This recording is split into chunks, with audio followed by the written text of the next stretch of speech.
GPT 5.2 baru dilancarkan dan apa yang kita boleh nampak sekarang ni, OpenAI sebenarnya tengah terdesak. Okay? Bulan lepas OpenAI dilancarkan GPT 5.1 yang tak ada siapa kisah pun. Dan Google pula dilancarkan Gemini 3 Pro yang semua orang kisah. Okay, so dalam 2-3 hari lepas kan, saya ada buat sharing dengan student UiTM tau. Dan apa yang mengejutkan saya, AI favourite semua orang dalam dewan tu ialah Gemini. Okay, tapi at least dalam announcement OpenAI yang hambar ni, ada satu benda menarik lah yang saya perasan, iaitu GDP Val. Okay, so GDP Val ni ialah satu benchmark yang OpenAI buat untuk kita test power model-model AI ni based on real world punya task, berdasarkan kerja-kerja sebenar dalam dunia ni. Okay, so apa yang OpenAI buat? Dia panggil expert daripada 44 jenis pekerjaan yang dilistkan ni.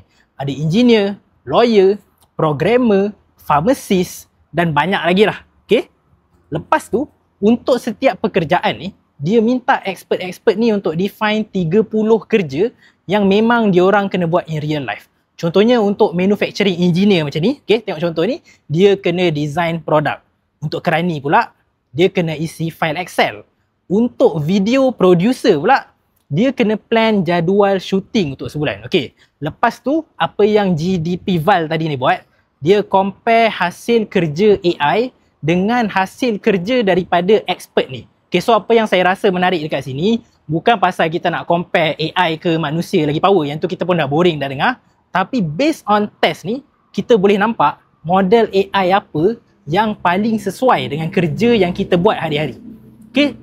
Contohnya dekat sini, kalau anda adalah private investigator, model terbaik untuk anda ialah GPT 5.2. Untuk accountant pula, kalau kita tengok kat sini, boleh guna Gemini 3 Pro. Okay, untuk nurse pula, boleh guna Cloud Opus 4.5. Okay, kalau korang nak tahu lagi, boleh pergi dekat website Pandai. Sini kita tunjuk setiap tool dan setiap model tu bagus untuk buat kerja apa je.